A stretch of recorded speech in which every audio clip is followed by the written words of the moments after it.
Your lesson tonight, this little story, which is a true story, takes place at a real mountain called Mt Carmel, which of course is still there, and is found in the Bible in the book 1 Kings, chapter 18, verses 17 through 39. There was a prophet of God called Elijah, and Elijah was perhaps the greatest prophet of God in the Old Testament, and at one point he was the only prophet of God left. And at that time, the king of Israel was named Ahab. Now, Ahab was kind of a weak king, and he was being led around by the woman he loved, and her name was Jezebel. The problem is that Jezebel didn't worship God. She didn't worship Yahweh, the God of Israel. She worshiped a false god named Baal. And she had 450 prophets of Baal, but Elijah was the only prophet of God, the only prophet of Yahweh that was left. And Jezebel had talked Ahab into trying to track Elijah down to kill him. Elijah had been spoken to by God. And God told Elijah, you go seek Ahab out,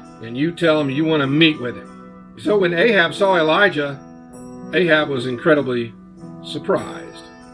But Elijah told him, here's what's going to happen. You are going to call all of Israel together, and you are going to meet me with all of Israel at Mount Carmel. And you are going to have Jezebel show up there too, and you're going to have her bring all 450 prophets of Baal. And we're going to solve this question once and for all as to which God is actually God. So you summon all of Israel to meet us at Mount Carmel. And so Ahab did. He sent to all the Israelites and assembled all the prophets at Mount Carmel. And when Elijah got there near all the people, he said to them, how long will you go on limping with two different opinions? If the Lord is God, you need to follow him. But if Baal's God, well, then you follow him. Let's have a contest and solve this. Tell you what, we'll each get one bull each. And we'll build an altar. I'll build an altar, and they can build an altar. And we'll each prepare a bull and put it on the altar, but neither of us will set fire to it. We'll ask our gods to set fire to it. And the God that answers, that God is the real God. And all of the people said, that's an awesome idea. Let's see it happen. Good idea. And so the contest was on. And so Elijah said to the prophets of Baal, let's go. You go first. There are 450 of you. Your God, Baal, if he's real, should have no problem hearing you. They started early in the morning. And the prophets of Baal built their little altar, and they put the wood on it, and they put their bull on top of the wood, and they began to dance around it, and they began to cry out, oh, Baal, answer us. And they danced, and they cried out, and they screamed, Baal, answer us. Woohoo, hello, Baal. But they got no answer.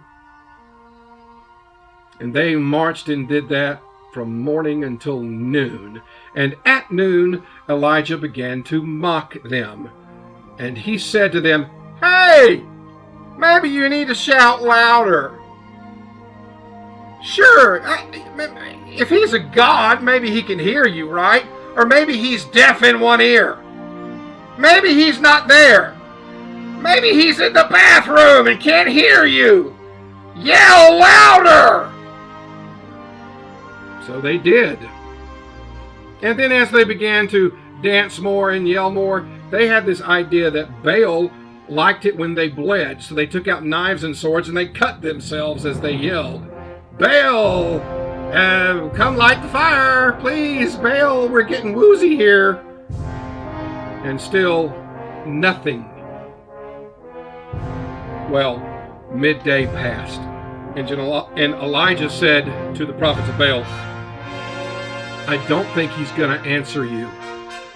Anyway, your turn's up. Sit down. Then Elijah turned to the people of Israel and said, come closer to me and listen. So he prepared his altar, 12 stones, one for each of the tribes of Israel. He put wood on the altar, then he put the bull on the altar, and then he got a shovel and he made a trench around the altar, a deep trench, like waist deep. And then he said, get 4 really big jars and fill them with water. And then pour it over the bull and the altar so that it's drenched. And they did. And he said, good, do it a second time. And they did. And he said, good, do it a third time. And they did. They did it enough so much that the entire altar and bowl and wood was drenched with water, and the trench got filled with water. And you say, good. Now we're ready to start. And so Elijah stood near the altar. He raised his face toward heaven, and he prayed this prayer. O Lord, God of Abraham, Isaac, and Israel, let it be known this day that you are God in Israel, that I am your servant, that I have done all these things at your bidding. Answer me, O Lord, answer me, so that these people may know that you, O Lord, are God, and that you have turned their hearts back.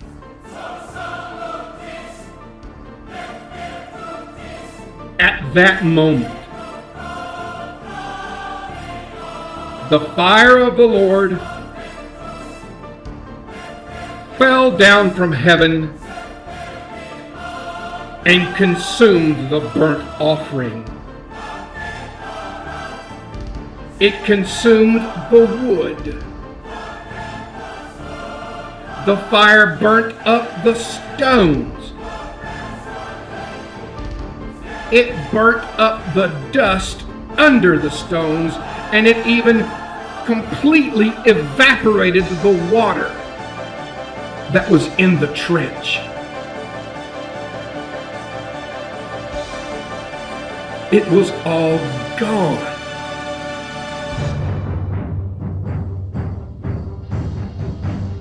When all the people saw it, all the people of Israel, they fell on their faces, and they said, "The Lord indeed is God. The Lord is God."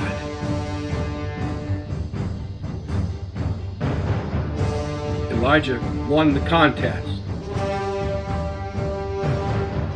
The people of Israel knew who was really God and who wasn't. Elijah was vindicated. Ahab was embarrassed, and Jezebel, well, she wasn't very happy because, well, there were 450 prophets of a false god there, and, well, I'll tell you what. What happened to them is another story for another time.